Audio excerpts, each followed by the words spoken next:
Good evening, everyone, and welcome to the Traffic and Transportation Commission meeting on Tuesday, April 23rd, 2024.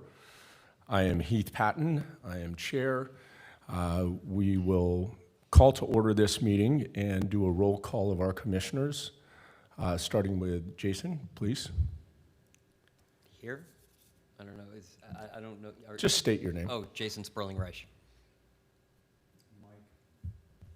Mike Pashai. Oh, yeah. Heath Patton. I kind of introduced myself already, Richard. But yeah. Richard Castle. Adam Smith. Wonderful. Thank you, guys. We're going to next move to the Pledge of Allegiance. Adam, would you lead us tonight? Hands over your heart. Ready? Begin. I pledge allegiance to the flag of the United States of America and to the republic for which it stands, one nation, under God, indivisible, with liberty and justice for all.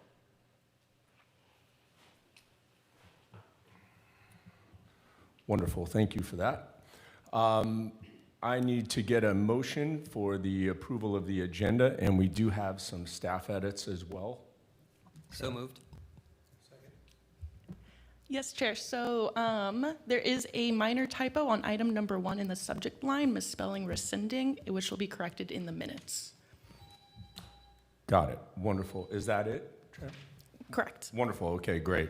So motion to approve tonight's agenda. So moved. Got it. So motion is approved. The motion for the approval of meeting minutes from our previous meeting, October 24th, 2023. We also have some staff edits on that. Treya? Yes, Chair. Under the call to order, Commissioner Sperling-Reich and Student Member Tamande were absent, and they're shown as present. Assistant Engineer Shaklar was not present, but Traffic Engineer Consultant Miracle was present. And finally, the Pledge of Allegiance was led by Vice Chair Castle. Wonderful. Thank you for that. All right. Moving right along then. Did we approve the minutes? No. I don't think so either. Okay, so let's make a motion to approve the meeting minutes from October 24th, 2023. Since I wasn't here, I won't, Yes. Yeah. Mike? Yes. Second. Wonderful. Thank you, Adam. Thanks, Mike. So we'll move now to public comment. Do we have any public comment? Okay. No public comment. Wonderful. So we're now moving down to agenda items. There is a motion to approve the adoption of resolution number 2024-02, rescinding the resolution number 2022-01, and setting the regular meeting dates and times for our commission. Treya, is that something that you want to Mr. share? Chair, I will just give a quick history and what we're approving tonight. Wonderful, thank you. In 2022, Calabasas City Council adopted Resolution 2022-1769 regarding commission procedure. And the resolution directs that city commissions adopt a resolution officially setting schedule for commission meetings, not less than quarterly per year, and commencing time is not early than 6 p.m. And any additional meeting dates would be considered a special meeting. On July 26, 2022, Traffic and Transportation Commission adopted Resolution 2022-01, setting the official the official time for the meetings for Traffic and Transportation Commission meeting at 7 p.m. And staff moved with the request.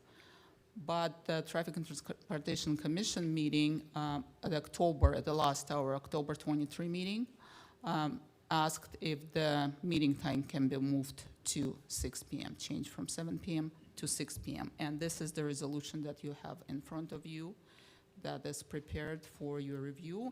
And if that's what Commission requests, that tonight we can resign resolution number 2022-01 and adopt resolution 2024-02, setting meetings time to 6 p.m. Wonderful. So moving forward, every meeting on the fourth Tuesday in the quarter will be at 6 p.m. Correct. Okay, wonderful. So commissioners, motion to approve this? Just a quick question. Yes. I'm assuming that just means that we can meet more frequently than that if necessary. But Yes. yeah. Yes, we then can only schedule a question. special Right. meeting if necessary, but the schedule stays the same quarterly, but moving from 7 p.m. to 6 p.m. I move to approve. Wonderful. Second? All in favor? Aye. Aye. Excellent. The new time is approved, thankfully. All right, so information, the update to citywide traffic impact fee program presentation tonight.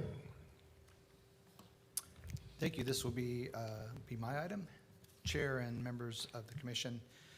We came to you in October to talk about beginning the traffic mitigation fee update. At that time, the commission helped us out with kind of setting high, medium, low priorities. From that list, we developed a list of projects that are in the draft program, which our consultant is here to talk to you tonight. And what we're looking for now is comments, feedback. We will be taking this to the city council sometime in the next few months. So if the commission feels like they're ready for that, we would like to get a motion to recommend city council approval by the end of this session, if the commission chooses so. If there's something we need to revise and come back, we can do that too. Maybe in a special meeting, so there you go. And with that, I'm gonna hand it over to Sarah from Fear and Peers. Wonderful, Great. thank you. Yeah, thank you. Good evening, Sarah Brandenburg with Fair and Peers. Pleasure to be with you this evening. So I'm going to go over the update that we're doing to the city's impact fee program, and starting with a little bit of history behind transportation impact fees in Calabasas. So about 25 years ago, the city adopted its current impact fee program. The reason behind adopting a fee program was to make sure that the roadway and infrastructure improvements that were needed in the city were getting built over time, and that new development was paying its fair share towards getting those projects built. So at the time, the fee program was a pretty modest set of improvements that were planned. It included improvements along Calabasas Road, Mulholland Highway, Old Topanga Canyon, as well as various intersection improvements in the city. You can see on the slide here what the current impact fees are. Then this is only for new development in the city, but new development would pay about $1,200 per home, about $3 per square foot for retail uses, a little bit less than that for office and institutional uses. So how the fee program works is that it's administered by the Public Works Department. As fees are collected, the Public's work is programming projects, collecting additional funding that's needed to actually build the projects. A developer pays a one-time fee, and that fee is paid prior to them getting their building permits issued. The impact fees only apply to new development. So for example, if you own a single-family home in the city and you're expanding that, putting in a new kitchen, you're not paying a fee for that, right? It's only for a new development going into the city. Developers are still required to conduct transportation studies and construct improvements if they are found to be needed as part of those studies. So the city has, in which you have seen, you have adopted traffic study guidelines. So none of that goes away with having impact fees in place too. This is just another layer to make sure that projects are built over the long term in the city. And then also, as you'll see as we go through this presentation, impact fees only cover a portion of the cost of what it really takes to build all these projects. So Public Works is working hard to collect that other funding to actually get the projects on the ground, and the fees simply provide additional funding support for the projects in the city. So the reason we're updating the fees at this time is we want the fee program to reflect the improvements in the recently adopted circulation element. We also want the growth that we're anticipating in the city that will be contributing to the fee program to be consistent with the housing element that was also recently adopted. And so as part of this fee program update, we're looking at what is our current lens for development in the city, both through the housing element and then just other pending development applications that are in the city right now. We need to develop a fee that's consistent with the requirements of AB 1600. So there are state laws around charging an impact fee, nexus rules we need to follow, and I'll walk you through the process we went to do that. And then overall, at the end of the day, we want this fee program to be updated and in place to make sure that we're really funding the needed infrastructure improvements in the city. So we have 5 different types of projects that are included in our list of what can be built through this fee program. So we have general capital improvement program projects, roadway circulation improvements, improvements to the traffic signal systems, and ITS, kind of technology upgrades that can be applied. ITS stands for Intelligent Transportation Systems, bikeway and pedestrian improvements and new facilities, and also improvements really focused on safety around the schools in the city. So taking a deeper dive into the CIP and roadway circulation projects, we have 7 specific projects that are part of this group of projects on the list. Numbers 2 and 3 there are roadway improvement projects. Those include Mulholland Highway, looking at shoulder widening, some turn lane improvements, other safety improvements along the corridor, also improvements to Calabasas Road, from Parkway Calabasas to Miro Road, including some widening and operational improvements along that corridor. The other 5 improvements on this list are all intersection improvements. Those would either be locations in the city where we want to put in a new traffic signal or put in a new roundabout, so operational improvements at each of those intersections. Here is a map showing the location of those projects. You'll see that most of the projects are on the east side of the city. That is because that is where we are seeing most of the development come in, both in terms of what was planned in the housing element and pending development applications, and I'll show you more detail on that in just a moment. But this gives you a sense of the geographic diversity of the projects and then just where those 5 intersections are in the 2 roadway improvements. For the rest of the project list, it's really focused more on citywide projects. So we don't have specific locations in mind. We just know that there are new facilities needed in the city. And so, for example, for the traffic signal system and ITS improvements, those can apply citywide to intersections that need upgrade. In some cases, it's a whole-scale upgrade of the signal management system that the city maintains, as an example. On the bicycle improvement side, it could be new Class 2 or Class 3 bicycle facilities to improve access for bicyclists, improve safety for bicyclists. For pedestrians, you can envision projects such as doing more enhanced pedestrian crossing treatments, so maybe flashing lights at some of the crosswalks we already have, perhaps new crosswalks, but again, all intended to improve safety for pedestrians and accessibility. And then finally, in that school safety category, a lot of those will also look like familiar bike and ped projects, but around the school setting, making sure we're accommodating the students walking to school and safely getting dropped off as well. So this slide shows an overview of the cost estimates. So overall, when you look at the world of what we want to build in Calabasas over time, we're at just under $38 million with this list of transportation projects. The projects that are more focused on the roadway, intersection, signal technology improvement side, those make up about 75% of that cost. The bike, pedestrian, school safety is the other 25%. The hardcore infrastructure improvements, again, a lot of those roadway widening, type projects are just a lot more costly than what we can do with some of the other active transportation improvements. So when we're doing the nexus study, right, once we have our project list, then we have to figure out how much should new development be contributing to that project list.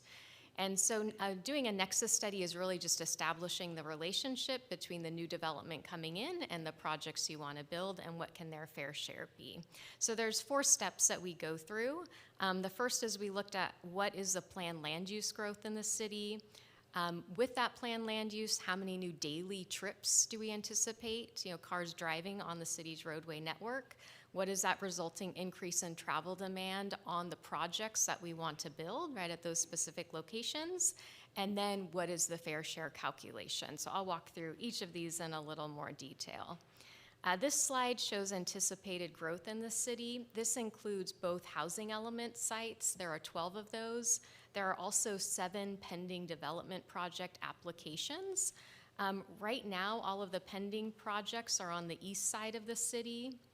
Those projects, those sites that you see on the west side are housing element opportunity sites.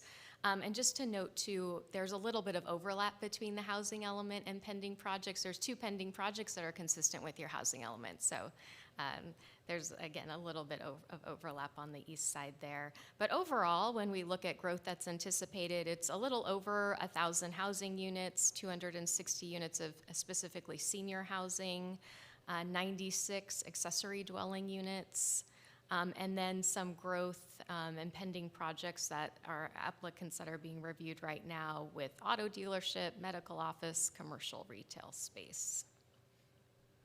So when we look at all of that growth coming into the city, we look at what would be a typical trip generation for those types of land uses based on trip generation rates that are developed from the Institute of Transportation Engineers, or ITE.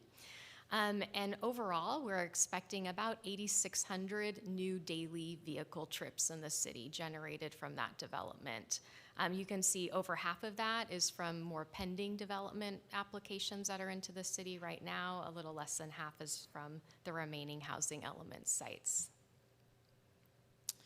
So what we do as a next step is we look at where's the location of those developments, how many trips are each of them generating, and then what is their proximity to the projects on our list of improvements that we want to build, and what is the percent of new trips that those new growth projects will have in comparison to the number of cars already driving on those facilities.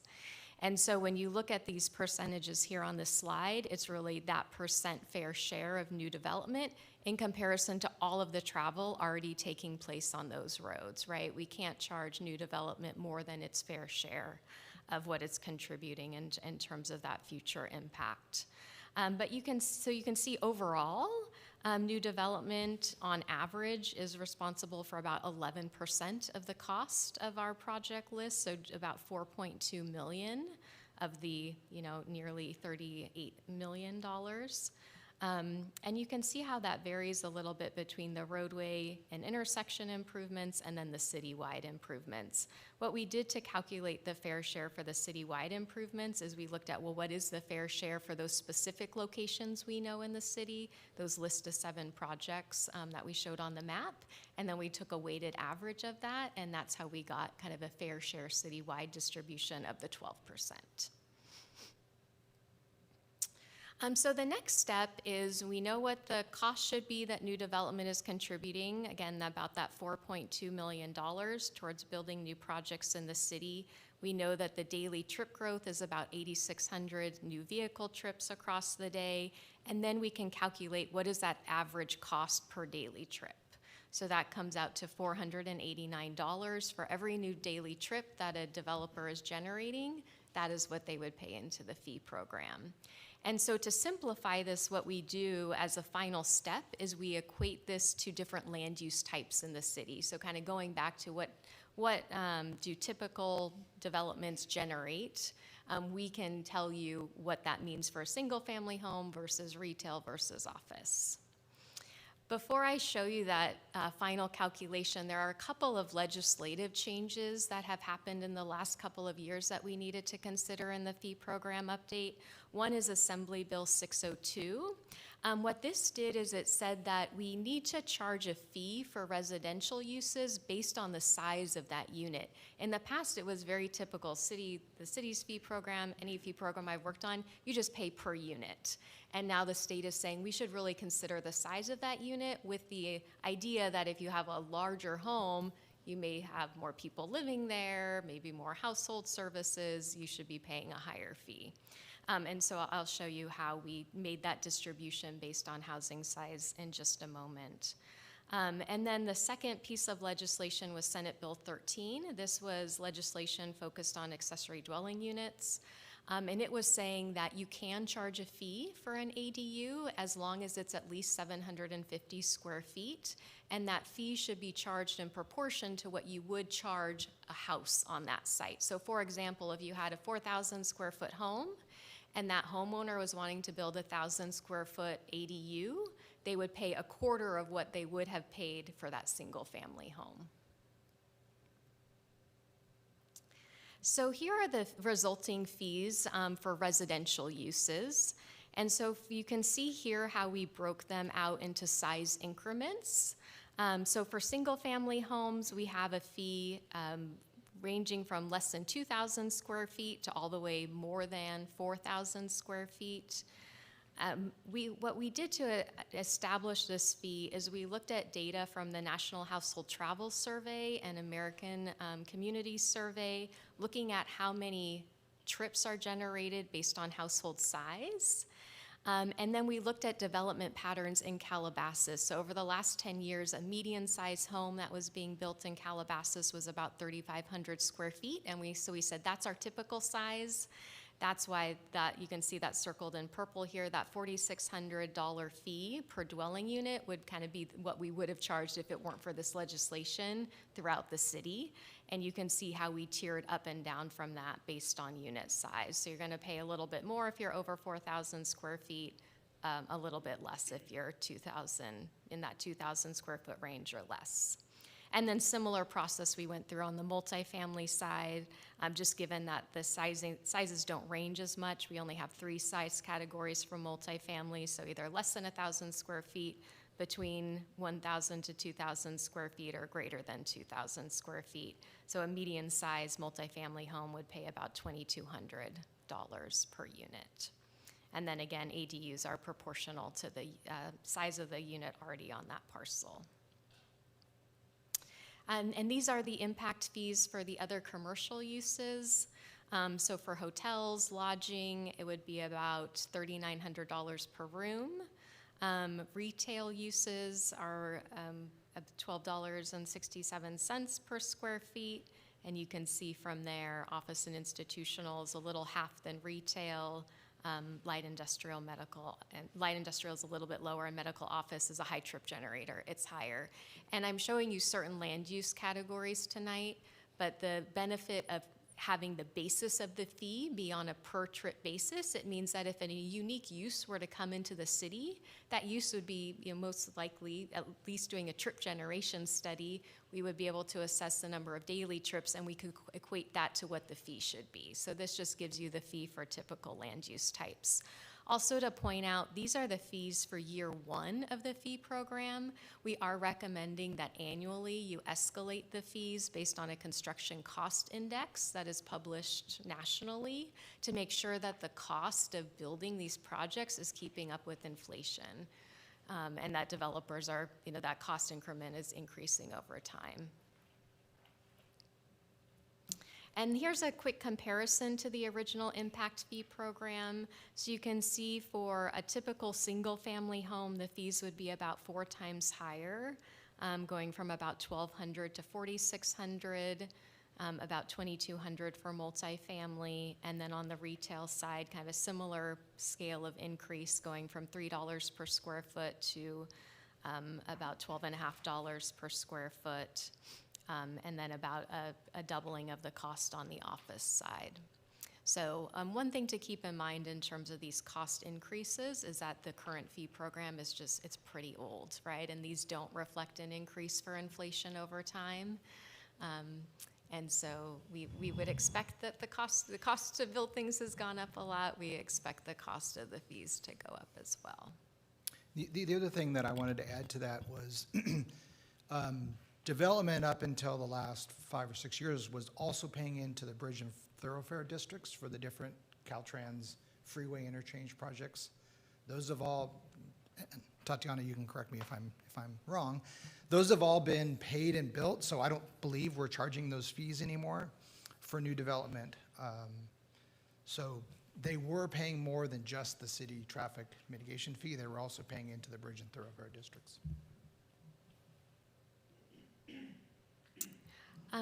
So besides updating the fee amounts, the fee program implementation will remain very similar to how it is now. It'll continue to be administered by Public Works Department. Developers will still pay a one-time fee before they get their building permits issued. One nuance that we would like to add to the fee program is making sure that if you're a developer going in on the east side of the city, that most of your fees are staying to pay for projects on the east side, and vice versa on the west side. So to have some flexibility in that, we looked at kind of the fair share of cost and where development is occurring, and thought that keeping 80% of the fees within that development area and 20% of the fees being eligible for citywide use would be a fair way to distribute the funding as it was coming in. And then again, these fees will be updated annually based on a cost index increase. May I ask a question, please? Yes. So regarding those fees, so what calculation did you use to come up with that 80-20? So that was based on, we looked at the amount. First of all, it's really intended for some flexibility, right? So it's not an exact equation. Yeah, it's not exactly fixed. We kind of debated whether should the fees completely be kept within their district. And given that there's not a lot of growth planned in the city, there's not going to be a ton of funding coming in any given year for this. It's nice to have some flexibility in the fee program, right? That like you have a bike project maybe on that west side of the city, and you just need a little, some citywide funding to cover it. But part of the 20% also is because even if you're a developer, your development is going in on the east side, you still have some impacts to the west side, right? That and was so my we point. did look Yeah, at that yeah. as well. Okay. So when we did that kind of rough estimate, that 80-20 played out pretty well with both the east and west side developments. We can't treat them as islands. Mm-hmm. We have to acknowledge that there's some trips between the two. Yeah. Thank you. Where do you divide east and west for the city? Yes, so the east improvements are really along the Las Virgenes, Lost Hills corridor. If I go, I'm sorry. The That's west, the west, yeah. improvements. Sorry Yeah. about that. I was just going to bring back up the map here. And I don't know, Tom, if there's a geographic feature you commonly use to refer to east versus west. Yeah, kind of the big hill in the middle there. The city's about as split east and west as you can get with a community. Yeah, so again, this map hopefully helps you see that those projects on the west side versus the east. Yeah. What was the time frame? I guess it doesn't matter, but what is the time frame when you're looking out on these development? You had a list of the number of developments that are either permitted or pending. How far out does that go? It's about 10 years. The housing element, I believe it's 2029 is the horizon year for the housing element. Okay. So roughly about 10 years is what we anticipate, especially when you consider there's the kind of all the planning that goes into projects, right? The fees actually get paid before development permits are pulled. So it's a little bit, right, if the city has to go through EIR processes and all of that. And so actually paying the fee is one of the later steps of the entitlement process. I would imagine it also makes a developer more serious when they're starting to pay for impact fees before they pick up a hammer. Right. And just to confirm, you said to adjust for inflation, which was my only question after reading this, was how do you adjust for inflation? You initially, and maybe I misheard you, you said to do it on a national construction index, but now I see in the presentation it says California. Yes, yeah, thank you for asking about that. So it's a national publication that's done by the Engineering News Record. So anyone has access to that information, but they look at construction costs nationally, but they also have a specific cost index for California. So the city would be looking at what is that specific cost increase. They actually publish it every month that you can see the change, but we would just look at it over the last year and what is that % change for the state of California. So in a way, it doesn't matter how far out you're talking here, because it will go up based on the actual cost increases that are in this index. Yep. Unlike the last 25 years where it went up 0 Right. for that time period. Exactly, and it's beneficial to tie it to construction cost indices instead of inflation as well. Be it like back in the Great Recession, for example, construction costs were still really high. There was steel demand, development happening internationally, so we had fees that kept increasing even though people were feeling, like they should be going down. They weren't. Construction costs were going up, so it's a good cost index to tie it to. And what is your experience with raising the cost? I mean, it's been 25 years, and so that needs to be underscored. What is your experience with the acceptance of a rate increase that is 200-300%? I think that the fees that the city's looking at are very in line with kind of other fees in LA County. These are not out of whack at all.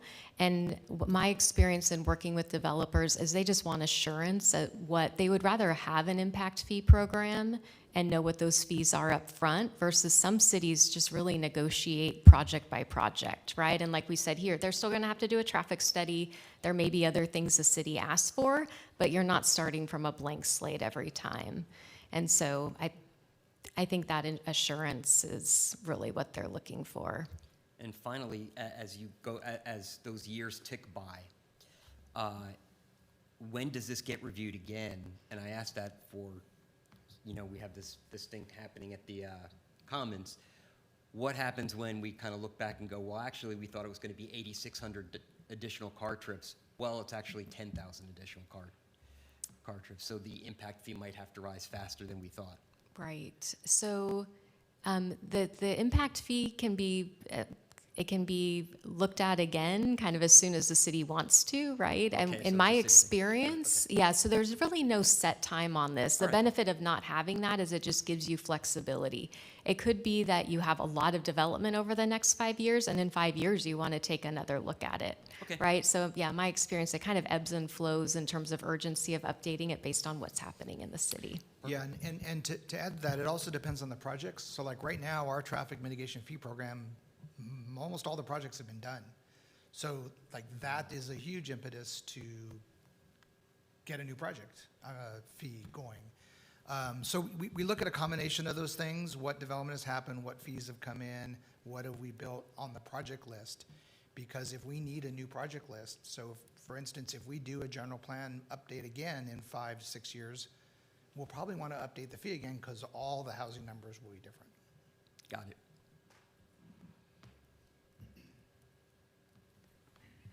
Wonderful. Did that wrap your presentation? Yes, that was it. I had a final slide just saying happy to take questions and feedback. Yes. Well, good. Well, I think we dove in there on that. So thank you so much. We appreciate it. So moving on to traffic safety grant applications and the presentation. Chair, if I may, what we're asking for is if the commission feels ready to have the commission recommend city council approve the updated fee program. So the updated fee program that we just went through, correct? Yes. Yep. we'd like to be able to tell council that the commission saw it and supports the recommendations moving forward. Great. Any thoughts? If I may, I want to talk as a devil's advocate here a little bit. Watching and being the witness of the inflation that we have been dealing with, I think this 200-300% increase is going to, especially on the residential side, is going to increase the property prices to a level that it becomes even more unaffordable. I don't mind to see that increase applies to commercials and businesses who make money, then they pay that. But for single-family homes or, apartments that people want to live in there, it's going to be a drastic impact. And eventually, it's going to be passed on, as we all know. All the builders, developers pass on the cost to the end users. I'm not very optimistic on that aspect of it. That's basically what I wanted to share with you. If I can ask, so how close for the proposed increased rate, the other cities that are around us, maybe that might be somewhat comparable to our size or our growth level, how close are we to them in this new proposed increase? What are their fees? Chair and commissioners, I don't have those numbers in front of me. I can tell you with certainty, because I used to work at the city of Ventura, our fee that was adopted in 1987 and never updated was $5,600 per residential unit. And that was a fee from the 1980s. So that's already higher than any of these fees. This fee is I think it's, Darren, you might actually know, I think it's in line with Agoura Hills and Thousand Oaks are in the same range, but typically $5,000 to $8,000 a single-family house is what I have seen. Again, I don't have the exact numbers. We will probably present those to council because they'll probably have the same question. Yeah, if I may, Thousand Oaks, they approved their fee about 3 or 4 years ago, and their residential was higher than this.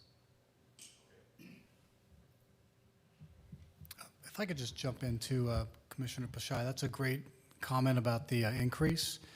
When we look at it in terms of percentage, it sounds extreme, but putting it in terms of actual dollars, especially looking at a single-family home, you're talking about an increase of $3,000 or so when the average median home price in Calabasas is like nearing $2 million now. So I think in terms of actual costs, dollars passed on to home buyers or renters, it could be maybe not as extreme as the 200 or 300% increase that we're showing. So I just wanted to provide that context, but it's a great comment. And I pulled up Agoura Hills if anybody's interested. I don't know if that's something you want to introduce into this, but it's within $1,000 here and there. I mean, the hotel room is $2,500 per room instead of I think, what are we? 38, I think it was. 3,900. 39. Who knows when they updated this last? Actually, I can tell you, 2011. So who knows if they update it again, it might leap up to that as well.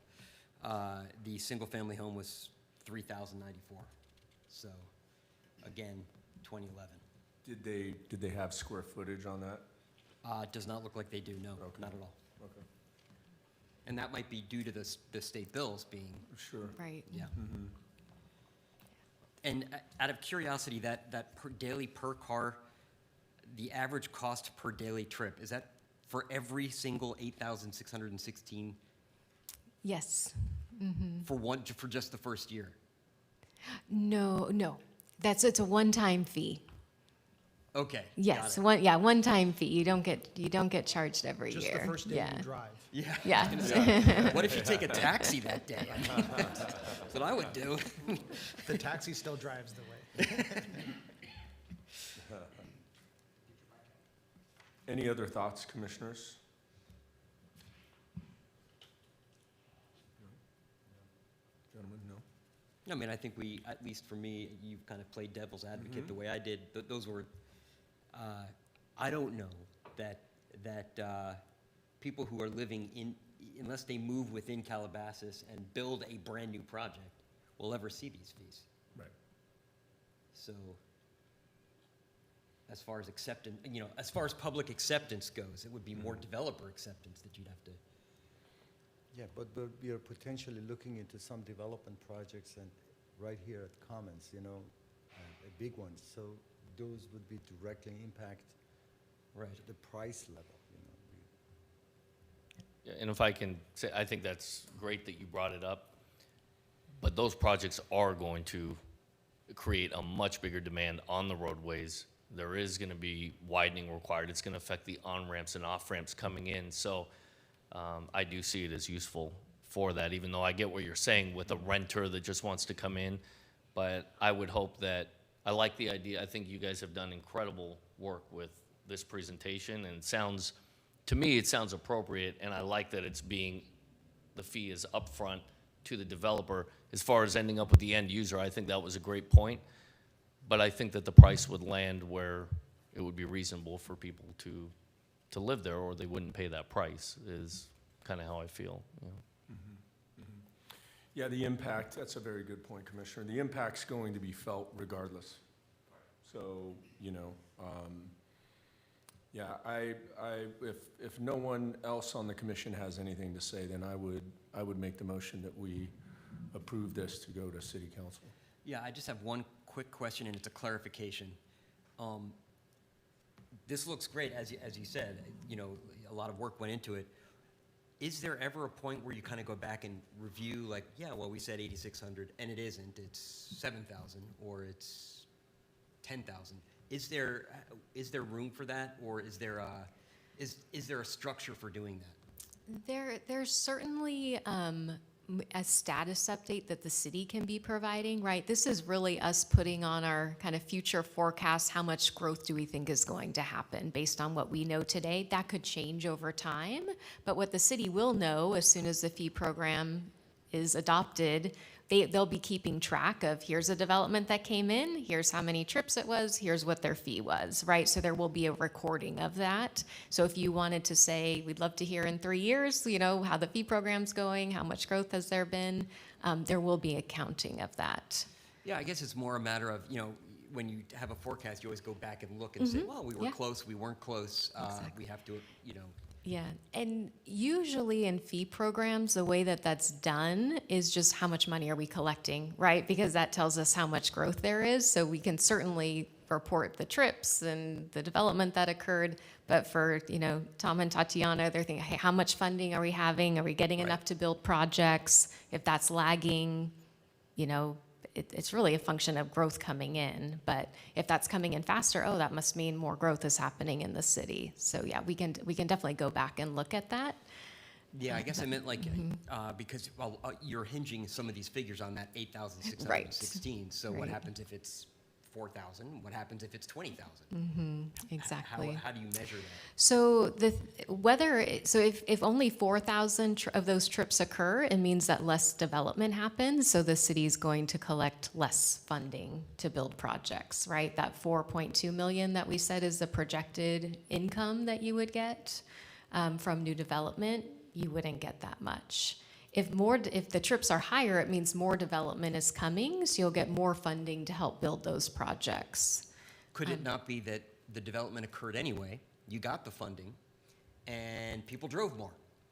Or they drove less? It could be either way. So that's kind of a different question about just how much trip generation, right? Travel demand is increasing in the city. This is really just an estimate to calculate the fees. If the city wanted to do some type of monitoring for new development, like actually count the cars coming in and out of the development, right? Count how things are changing over time.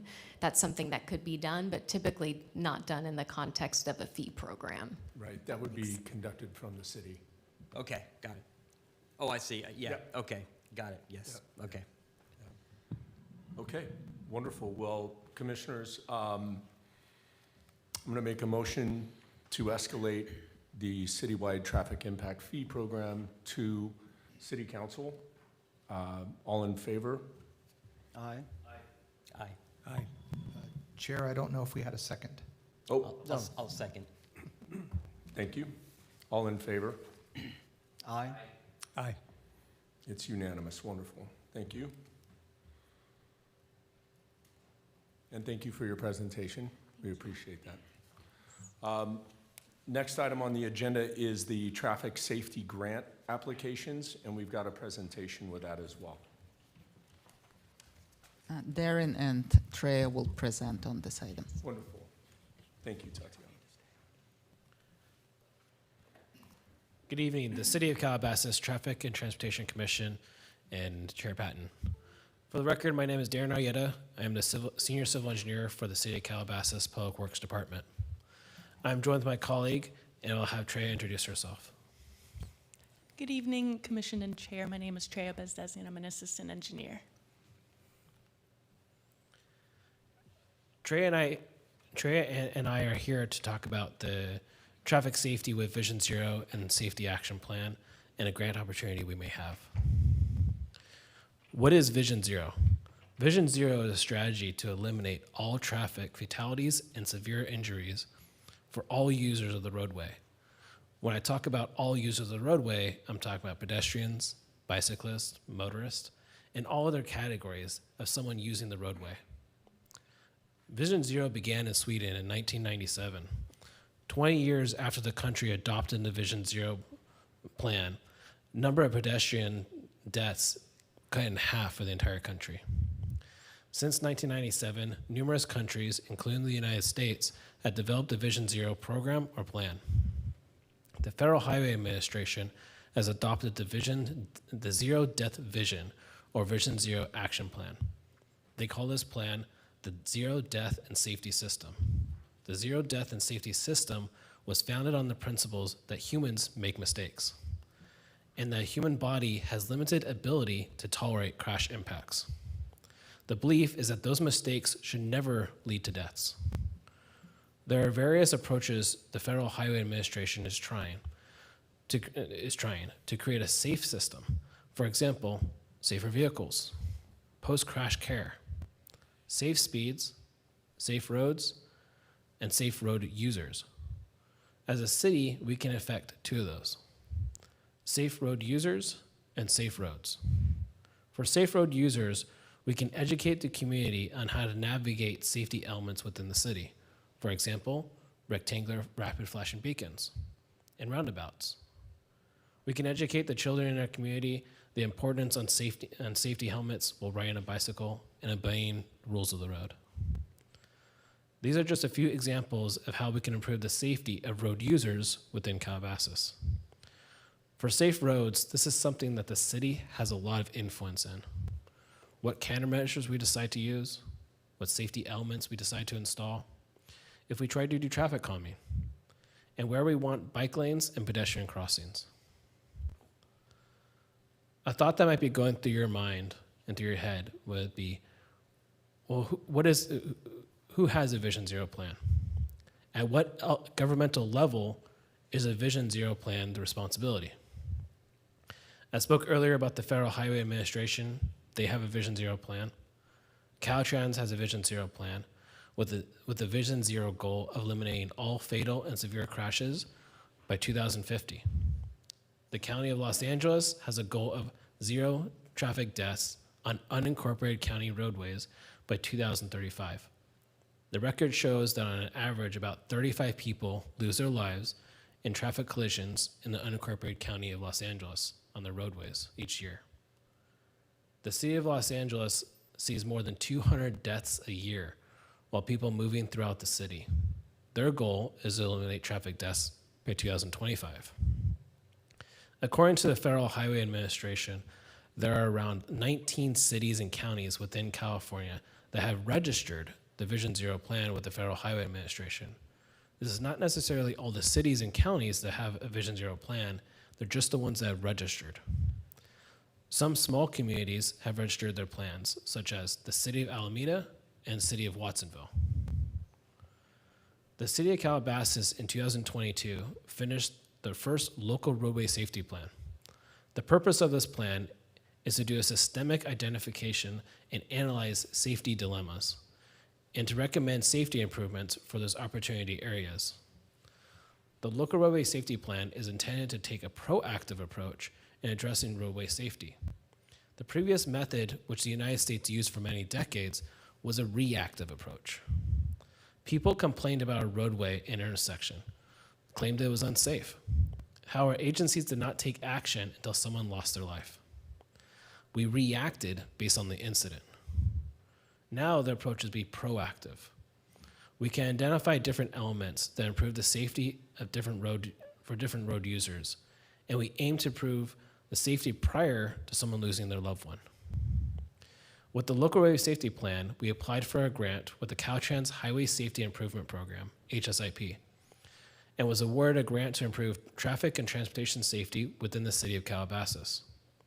This project is currently in the design phase. You might be asking, thank you for this information about Vision Zero plan, but how do we get one? And where will the money come from?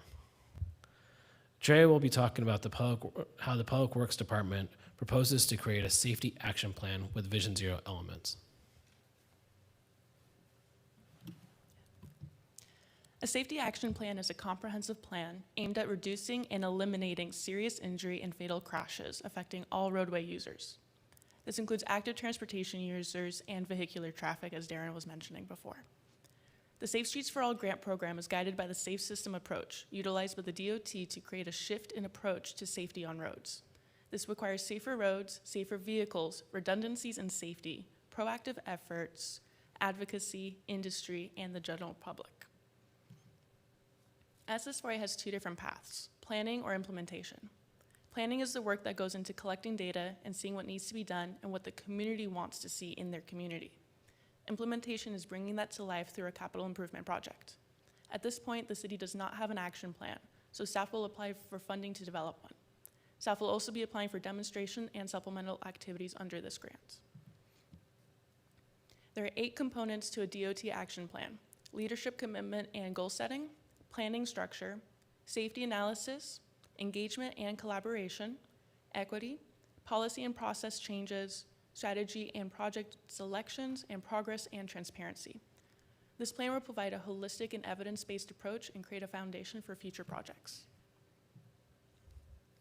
Supplemental activities inform the development of our action plan. It will include developing and incorporating complementary safety plans such as an active transportation plan, safe routes to school, speed management. And we can use it to conduct road safety audits, do progress reporting, create a complete streets design guide, do roadway management, and more stakeholder collaboration. Demonstration activities inform action plans. They measure benefits of short-term activities to determine long-term benefits.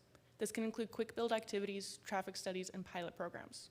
Pilot programs can include educational campaigns, pop-up demonstrations, adaptive signal timing, variable speed limits, and other innovative ideas that may be appropriate for our city.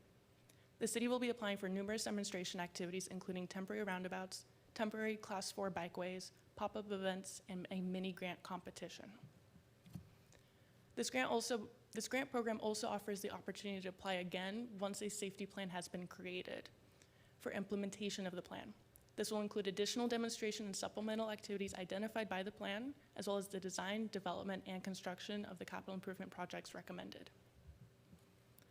Some important dates to keep in mind for the SS4A program. The notice of funding opportunity was released late February, and the deadline staff will apply to is May 16th. The second deadline in August would be an opportunity for staff to reapply if DOT rejects our first application. The award announcement is expected in December, and the performance would begin a year later by the end of 2025. In addition to the SS4A application, staff has already received other grants and are actively working on them.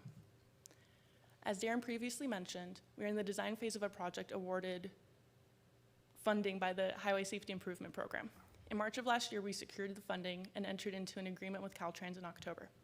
The proposed signal safety improvements will be at 12 intersections citywide and include retroreflective backplates, new striping and signage, additional signal indications and intersection lighting, and new near side signals. Another grant that we received was for the Complete Streets Safety Assessment through SafeTrack. According to the DOT, complete streets are streets designed and operated to enable safe use and support mobility for all users. What they look like depends on the community they're implemented in, but generally include bike paths, narrower streets, dedicated bus lanes or islands, refuge islands for pedestrians, and greenways. Staff successfully applied for the CSSA program through Safe Transportation Research and Education Center at UC Berkeley.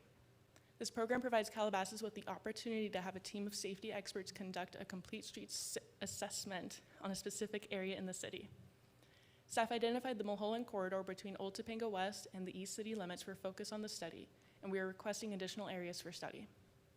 The experts will work with staff to conduct a safety audit around peak traffic times caused by the schools to identify potential improvements to the area in regards to the safety of roadway users in the hope of increasing active transportation users.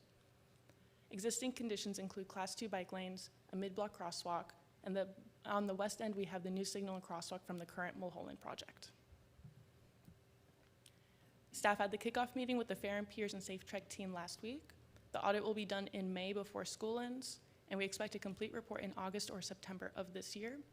And at the October meeting, staff will provide an update on this report to the commission.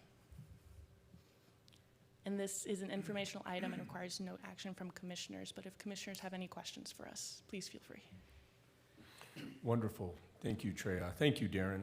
We appreciate you guys. Commissioners, any thoughts? I do. One, I think that was a great presentation, and I think it's very much needed. A lot of the focus on there was engineering, which obviously is the core to this whole thing. But I would just ask that part of the plan also include the other E's of education and enforcement, and that we are able to see that at a later date for those. Great point. Anyone else? No?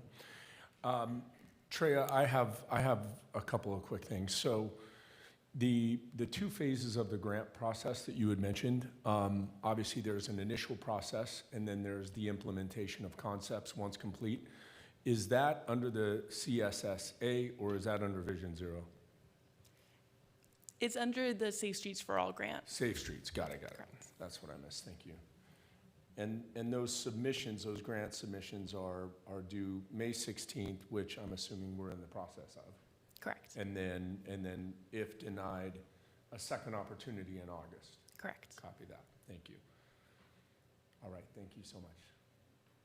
And just to add that staff is constantly looking for the grants that are available for projects like that, and of course we're looking at what we're eligible for and what our capabilities. But yeah, that's the ongoing process that we're doing. And to answer more on your question on educational part, there are actually some engineering elements included, like a demonstration project can be also used as a educational. We can demonstrate how this would work if constructed, and that. Like, for example, that part goes as an educational as well. Yeah. I agree. Thank you, Tatiana. I was just going to add, I agree with you completely, and I think that's incredible and be great for everyone to see. I was thinking more if we get the grant, then there'd be a clear distinction with engineering, education, enforcement. We have funds that we can educate parents, in the communities and kids at the schools. And then we have funds that we allocate towards enforcement to, areas that we see, issues, so we can lower that mileage death rate and all that other stuff. So. Correct. The grant itself is divided into those different categories based on the components, based on what their purpose is and goal of the entire grant program. Great. Well, thank you. Thank you. All right, wonderful. So moving on to traffic safety updates. Good evening, Commissioners. I'll be presenting the quarterly traffic safety updates. In August, we began utilizing our new speed feedback signs and trailers, and this presentation covers the data collected across 7 sites between August 21st and April 17th, which was last Wednesday. We have 2 signs and 1 trailer. So far, 1 sign has remained on Old Topanga southbound, north of the high school. Another sign has moved between 2 locations on Las Virgenes. Both are north of Moreau Road. The trailer has more flexibility for being moved around the city and can be used to respond to specific reports of speeding by residents and LA Sheriff's Department. Based on the speed reports at each location, we're able to see the level of risk each site has for speeding. So far, our residential street, Adamsville, has a low amount of speed violators, and the data shows that speeding is not an issue on the streets. Las Virgenes locations show a low violator percentage, but is included in the priorities report discussed on the next slide. Mulholland and Old Topanga have a higher percentage of violators, but the average speed and 85th percentile speeds show that most drivers are driving inappropriate speed. Parkway Calabasas is the street with the highest violator percent, highest average speed, highest 85th, and account for the majority of the enforcement priorities report. Finally, Paul Revere's location shows that most drivers are slowing appropriately as they're going into or coming out of the right angle curve at Meadowlark.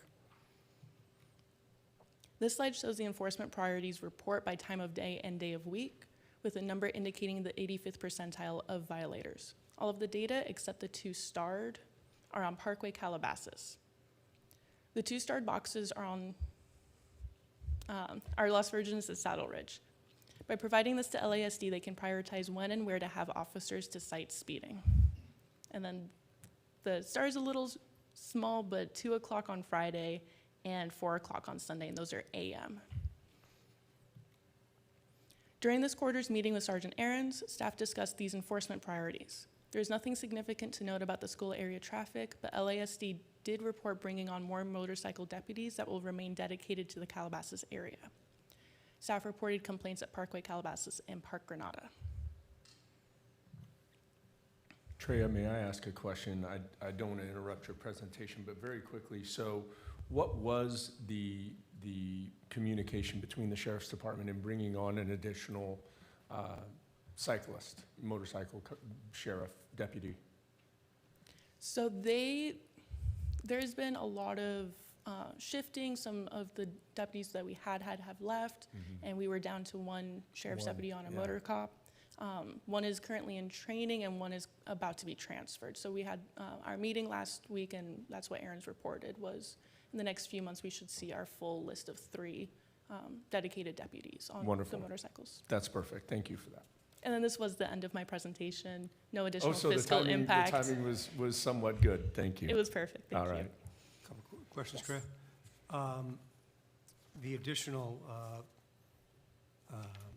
traffic patrols from Sheriff's Department, is that included in the city's contract Correct. with the Sheriff's Department?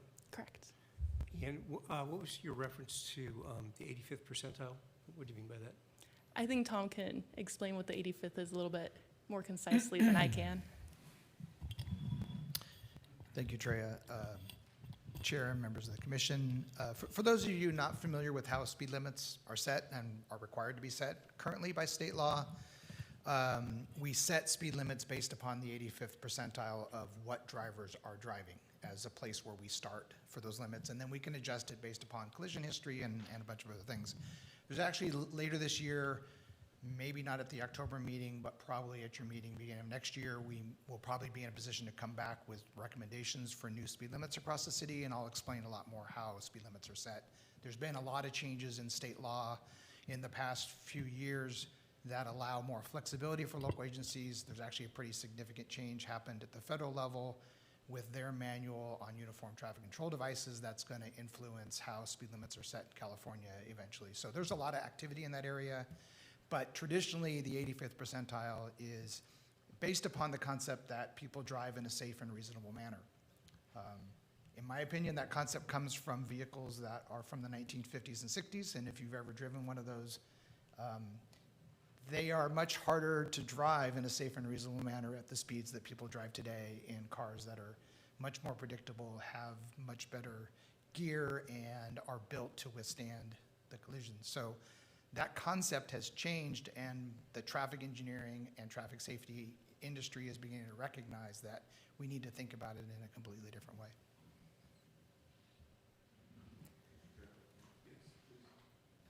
I'd like to say that seeing the radar feedback trailers out there are amazing, and I think they are really working. I travel Parkway Calabasas a lot going home, and it's unfortunate. Even if we wanted to, we couldn't keep them out there all the time because then people would get used to them and it kind of loses its impact. So I like that we're rotating them through. So thank you for that. Other question I have, are we doing surveys for our roadways for the prima facie speed limits so law enforcement can write citations off that, refer to those surveys? Do we have those in the city? Commissioner Smith, Chair. We currently have all of our speed surveys up to date. There has been some change that happened as part of the general plan update where the circulation element classifications changed. And the way speed limits are set are also related to classifications. Those classifications are currently in the process of being approved by Caltrans and FHWA. So there's a few streets that are going to be changing from collector to local, and a local residential street is prima facie 25, where we may have to have a survey now because it was previously designated as a collector. So there's going to be some changes happening in that area. Again, I may come back with an October with some of those based upon the classifications and then further study early next year. But all of our current speed limits are up to date. Great. That answers my question, and thank you very much. I appreciate Yeah, it. thank you. Thank you for that, Tom. One other quick question, kind of come off of Commissioner Smith's point. How long are we going to continue this? Because I agree that it's a wonderful program, but we don't want complacency to set in and you know, eventually they just don't serve the same functional purpose as they once did. So what are their thoughts on that? So, Chair and Commission, there's a couple of things. I think moving them around helps so that they're not permanent. People don't see them all the time. They pop up. You know, long term, I honestly think where we are going is to automated speed enforcement. There's a demonstration program that's been approved by the legislature. I think 7 cities are part of that legislation that are doing a demonstration program that are going to report back to the Office of Traffic Safety and the legislature to see how that is going, mostly focused on local residential streets and school zones. I think ultimately that's where the automated enforcement is going to end up at that level. We probably won't see it on freeways or arterial roadways and stuff. Community acceptance of automated enforcement in the United States is going to be a challenge. They're all over Yeah. Europe. Yeah. I've actually gotten a ticket in Europe from an automated speed device that was very well hidden. So in California, we were just looking at it. There are some states like Arizona that have had automated speed enforcement for 16, 17 years. You know, it's controversial, but they've been able to keep it, and it has made a significant difference in their roadway. I ran a red light automated enforcement program in Ventura for 18 years. We had 16 locations. It made a dramatic difference in the collisions we were having at our intersections related to red light running across the city, not just at those 16 locations. So I think ultimately where we're going to end up is some sort of automated enforcement that's enhanced by in-person enforcement. In terms of red light running, one of the things we talked about at our meeting last week with Sheriff's Department is they have some locations that they're thinking about they're going to get to us that we're going to help them with what's called a snitch light. It's a little 4-inch red LED that will be tied to the red light so the officer can sit in a location that they are safe when they go to pull somebody over who ran a red light, so they don't have to follow the officer through the red light. They are interested in doing more of that kind of enforcement. We're going to help them with that with the appropriate devices to keep them safe. So we are, once we get the full 3 officers going, there are areas where we're going to be looking at doing that. Wonderful. Well, thank you, Tom. Wasn't there a case many, many years ago, probably 10 years or more at this point, where I want to say the city of Los Angeles, they had these automatic red light cameras where people would get tickets, and I guess at some point there was a loss. I don't know what happened, but essentially they had to stop issuing tickets that way. Is there new laws in place to overcome whatever prevented it in the past? Commissioner and Chair, it's a complicated history. City of San Diego found themselves in hot water because they were not setting their yellow times appropriately. In some cases, they actually shortened the yellow times. The programs that have been successful, you have to follow the law. The law says the city has to manage the program. And you have to make sure that you're doing everything you're supposed to be doing. I sat in front of 3 grand juries and went to court a dozen or more times to explain how the program works. And again, in the city of Ventura, we never had a problem with our program being overturned, never had council waiver on the commitment to do it because it was showing that it works. Not every agency puts that effort forward, unfortunately. And the city of LA had some local political groups that were very effective at getting bad publicity over the program. And all it takes is one location to be, the wrong yellow time, the wrong all red time, something to be wrong that it highlights. As we know, politics today, it only takes one slip up.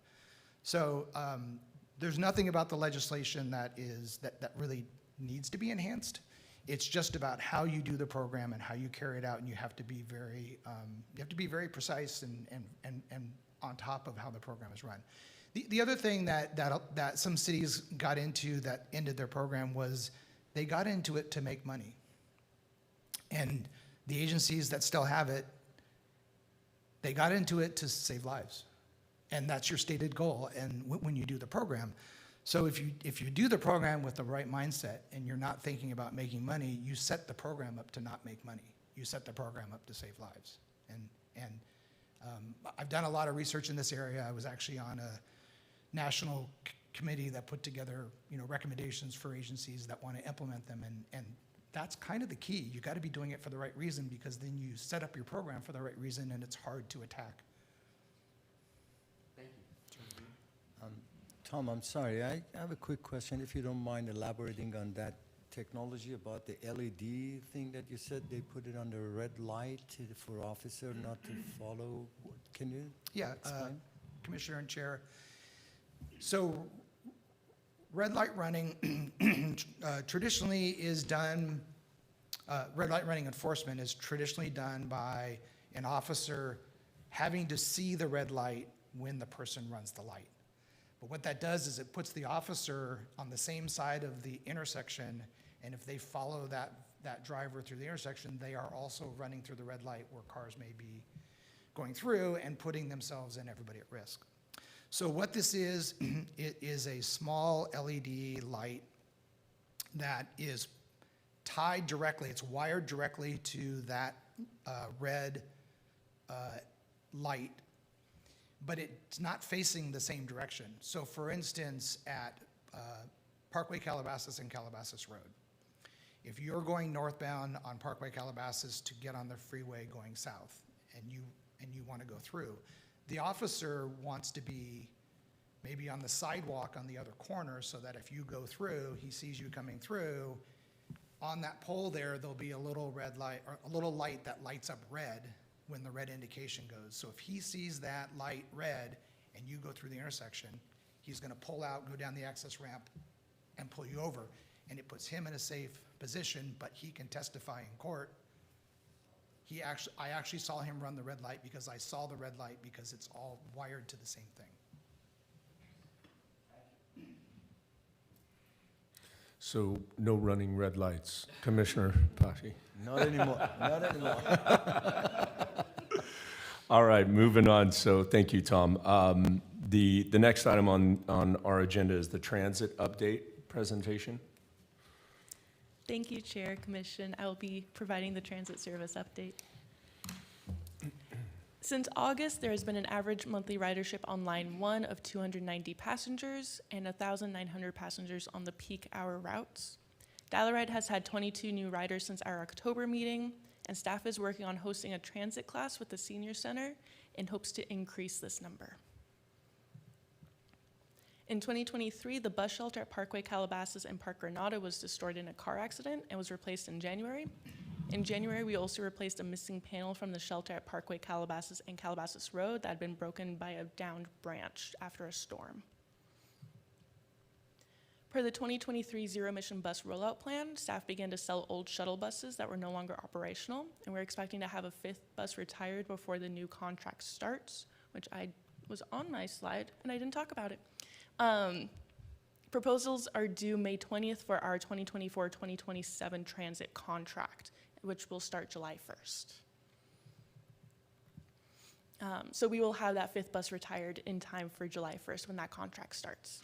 And then staff is working on obtaining 2 electric shuttles and a dual charger, which will be partially funded through a funding agreement for $496,000 with Metro. And delivery of these would be expected in 2026. The city's annual transit budget is around $1.2 million, and activities are funded by Propositions A and C, Measures M and R, and the Transportation Development Act, Article 3. And this is a quick informational item. Wonderful. Thank you for that, Jaya. Any comments, commissioners?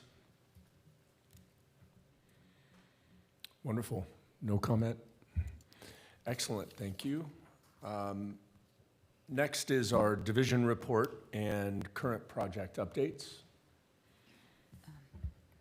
Thank you, Mr. Chair. The commissioners, I will be presenting a quick report on the current project updates that are in construction and giving some information about public citizen requests that were received in the last few months.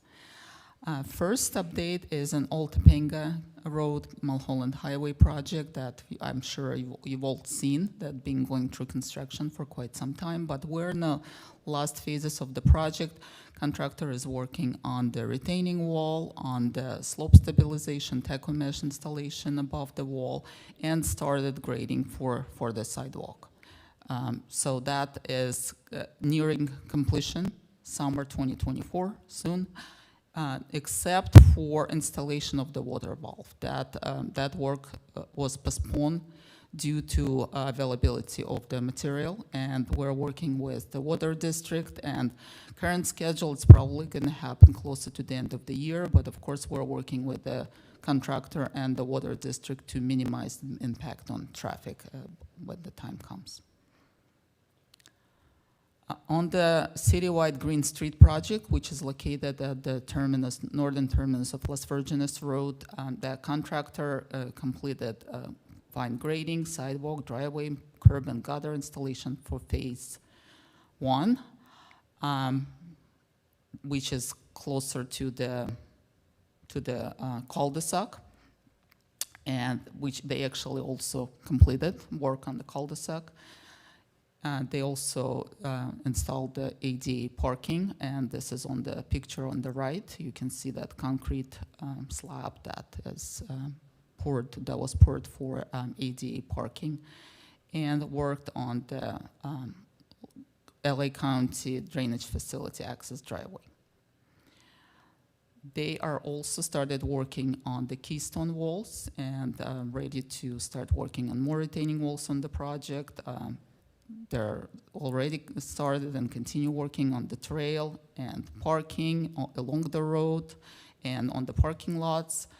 And they're working on bioswale and irrigation, which is the big part of this project because it's the Green Street. So that's one of the elements that is important for that funding. And we actually saw that when we had rain this winter, we actually saw that works. Even before the project was completed, we already saw there how the runoffs and water flow accumulated in this future bioswale areas. And completion of this project is also expected soon, this summer. Staff is also working with the engineering consultant on West Calabasas Road roundabout. This is the intersection of Calabasas Road and Miro Road. And I just put a few bullet points here on the slide for your information that about the design parameters for this project. We're looking at the operation and analysis, level of service, West Calabasas Road design guidelines. This is a document that is official design guidelines for that segment of the road, and we're following it. The design vehicles are 40-foot bus and California legal truck. We're looking at the sizes, performance check, pedestrian and bicycle design are also included. And we're working with M&S engineers. They're our engineering consultant, but we also had Kittleson and Associate as a third-party reviewer. And they provided comments at the 60% design of the roundabout, which staff also reviewed and also responded to some comments and provided additional comments or comments to comments. And now it's back to the engineering consultant, and in the future meetings, we will be giving you more updates on this project.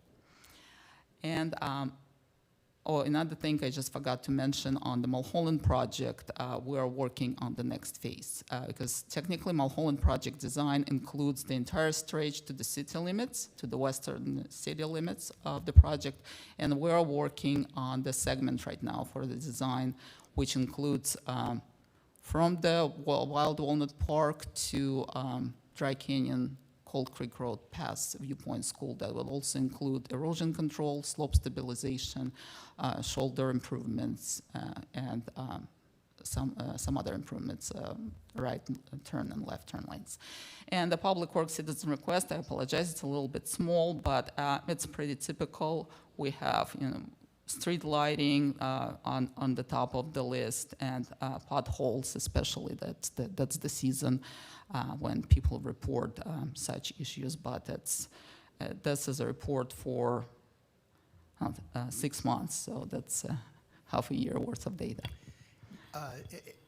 If I can add, the street lighting is on the top of that list. We had, our maintenance staff went out at night and looked, and we have a lot of street lights at the city intersections that are out. So we're currently investigating if they just need to all be replaced or if there's something else going on. So we're going to hopefully be fixing and replacing those over the next few months. And we started that replacement. We're already working with our traffic signal maintenance contractor on that work. And we're just prioritizing our list and collecting more information, but we're working on that. Excellent. Thank you, Tatiana. So our next item on the agenda is Public Works citizen request, unless... That's we the just did part that. of Yeah, this. what am I Yeah, thinking? that's the part Sorry, of the same guys. presentation. Sorry. I'm still, I didn't check that off. So future agenda item requests? We have one future agenda item. It's annual traffic crash report.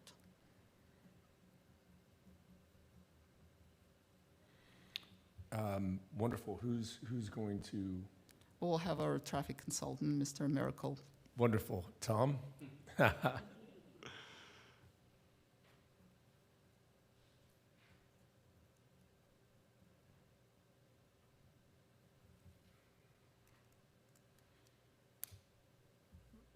Do we need a motion to approve this future agenda item? That's just the future agenda item request. Got it. That's- Understood. yeah, Okay, great. We'll bring it to one of the future meetings. That's perfect. That's perfect. Okay, thank you, guys. So, excellent. Then I will make a move to adjourn the meeting of April 23rd, 2024, unless commissioners have any other items they want to discuss. Richard? I know in the past, on other commissions I've been on, we tend to go dark during the summer just because people are traveling. Is that a consideration here? I saw the date on the next proposed commission. I realize it's in July, but I know there are some things that we wanted to cover on that July meeting. I don't know, Tatiana, is there anything else that we might need to put in to move that meeting?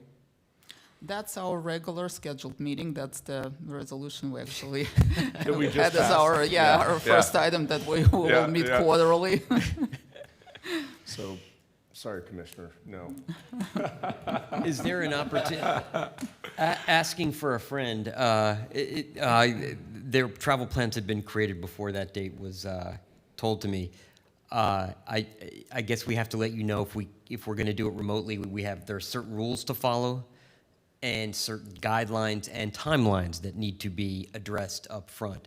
So if we do have to do it remotely, is there a way to get those guidelines and prove that those guidelines have been followed? There is a procedure to, okay. yeah, you have to follow to participate remotely in the meeting. Yes, it has to be done in advance, and then in that case, yes. The other thing we can do is we could cancel the regular meeting and hold a special meeting. We can do that too. If the commission, decides that particular July date doesn't work, we can find a date that works for everybody. I think all we're required to do is meet 4 times a year by council Once per quarter. resolution. So that's once a quarter. We'd like to meet on specific days, but if it has to change, I think we can make it work for us. Okay, wonderful. Thank you, Tom. Thank you, Tatiana. Mike, did you have one thing you wanted to add? Okay, all right. Just curious for the following meeting, if it's July, would be October again, right? Okay. Yes. Right. No, if for whatever Unless- reason we postpone the regular meeting, then we will have a special meeting. Okay. So we'll have a different date that kind of falls in line for everyone, so. Correct? All right. All right, well then, with that, I move to adjourn the meeting, and we will adjourn to our regular meeting on Tuesday, July 23rd, if possible, so. Everyone in approval? Yes, All right. thank you.